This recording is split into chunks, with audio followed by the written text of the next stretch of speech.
ఈరోజు మహేష్ నియోజకవర్గంలో బోనాల పండుగకు సంబంధించిన చెక్కులు ఇవ్వాలని గౌరవ సలహాదారులు వేణుగోపాల్ గారు ఇక్కడికి రావడం జరిగింది. వాళ్ళకి స్వాగతం చెప్తా ఉన్నాం. కానీ వస్తున్నప్పుడు ప్రోటోకాల్ పాటించాల్సిన బాధ్యత కూడా ఉంటుంది. ఇక్కడ శాసనసభ్యులను పక్కన పెట్టి శాసనసభ్యులతో పాటు ఓడిపోయిన వాళ్ళని కూడా స్టేజ్ మీద కూర్చోబెట్టి చెక్కులు ఇస్తామంటే ఇది భావ్యం అనిపించుకోదు.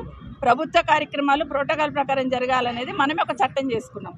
లేదు అక్కర్లేదు, ఓడిపోయిన వాళ్ళే మాకు ప్రధానంగా, రాజకీయాలే మాకు ముఖ్యం కాబట్టి ఓడిపోయిన వాళ్ళతో మేము కార్యక్రమాలు చేపిస్తామని అసెంబ్లీలో చట్టాన్ని మార్చి ఓడిపోయిన వాళ్ళని స్టేజ్ మీద కూర్చోబెట్టి మీరు కార్యక్రమాలు చేసుకోండి. అప్పుడు ప్రజలు సమాధానం చెప్తారు. ప్రజలు ఇచ్చిన తీర్పును కూడా పక్కన పెట్టి ఓడిపోయిన వాళ్ళని స్టేజ్ మీద తీసుకొచ్చి కూర్చోబెట్టి వాళ్ళ ద్వారానే ప్రభుత్వ కార్యక్రమాలు చేయిస్తామంటే ఇది ఎక్కడ పోతుంది అనేది ఒకసారి గౌరవ ముఖ్యమంత్రి గారు ప్రశ్నించుకోవాల్సిన అవసరం ఉంది. ఈరోజు ఎక్కడ పోయినా రాజకీయ ప్రాధాన్యతతో పాలన చేస్తున్నారు తప్పిస్తే ప్రజల అవసరాలు, ప్రజాప్రతినిధుల గౌరవాలు, సిస్టమ్ని మెయింటైన్ చేయాలనే ఆలోచన ఈ ముఖ్యమంత్రి గారికి లేదనిపిస్తూ ఉంది. ఈరోజు రాష్ట్రంలో యువత ఒక సైడు అల్లకల్లోలం అవుతూ రోడ్డు మీదకి వచ్చి వాళ్ళ వ్యూ వాళ్ళ ఆలోచన వినండి అంటే వినే తీరికి ప్రభుత్వానికి లేదు. కానీ ఈరోజు ఇలాంటి పాలన చేయడానికి ఇలాంటి పార్టీ పరంగా అన్ని కార్యక్రమాలు చేస్తూ ఉన్నారు. ఇప్పటికైనా గౌరవ స్పీకర్ గారు దయచేసి ఆలోచించండి. ప్రతిపక్ష ఎమ్మెల్యేలు ఉన్న ప్రతి దగ్గర ప్రోటోకాల్కి విరుద్ధంగా కార్యక్రమాలు జరుగుతూ ఉన్నాయి. దయచేసి మీరైనా దీన్ని కట్టడి చేయండి. ఈరోజు ముఖ్యమంత్రి గారు కూడా మరొకసారి విజ్ఞప్తి చేస్తూ ఉన్నాం. మీరు ఎమ్మెల్యేగా ఎట్లయితే గెలిచి వచ్చినారో మేము ఎమ్మెల్యేగా గెలిచి వచ్చినాం.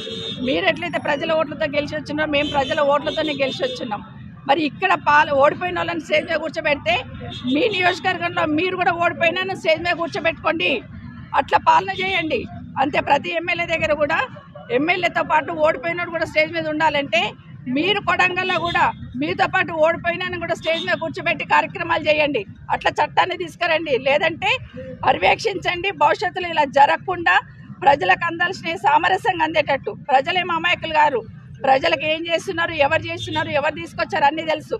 ఈరోజు బోనాలకి చెక్కులు ఇవ్వాలి, ప్రభుత్వం నుండి నిధులు ఇవ్వాలని శ్రీకారం చుట్టిందే కేసీఆర్ గారు. ఈరోజు వచ్చి మీరు చెప్పినంత మాత్రాన ఆ రోజు బీజం కేసీఆర్ వేశారు కాబట్టి ఈరోజు బోనాల చెక్కులు ఇస్తూ ఉన్నారు. ఆ రోజు బీజం కేసీఆర్ గారు వేశారు కాబట్టి రైతు బంధు లాంటి కార్యక్రమాలు చేస్తూ ఉన్నాం. ఆ రోజు బీజం కేసీఆర్ వేశారు కాబట్టి కళ్యాణ లక్ష్మి లాంటి కార్యక్రమాలు కంటిన్యూ చేస్తూ ఉన్నారు. కానీ అది గుర్తుపెట్టుకోండి. ఈరోజు చెప్పిన మీ పార్టీ వాళ్ళు వచ్చినంత మాత్రాన, వచ్చి కూర్చున్నంత మాత్రాన ప్రజలు వన్ సైడ్ ఆలోచిస్తారని ఆలోచించొద్దండి. ముఖ్యమంత్రి గారు, మీరు కానీ నిజంగానే ఈ సిస్టమ్ కంటిన్యూ చేయాలనుకుంటే ప్రతి ఎమ్మెల్యే దగ్గర మీరే ఆదర్శంగా ముందుకు రండి. మీరు మీతో పాటు ఓడిపోయిన క్యాండిడేట్ను కూడా పక్కన కూర్చోబెట్టుకొని మీరు చెక్కులు ఇప్పించండి, ప్రభుత్వ కార్యక్రమాలు చేయించండి. అప్పుడు బేష్ అని దీనికి మేము స్వాగతం చెప్తాం.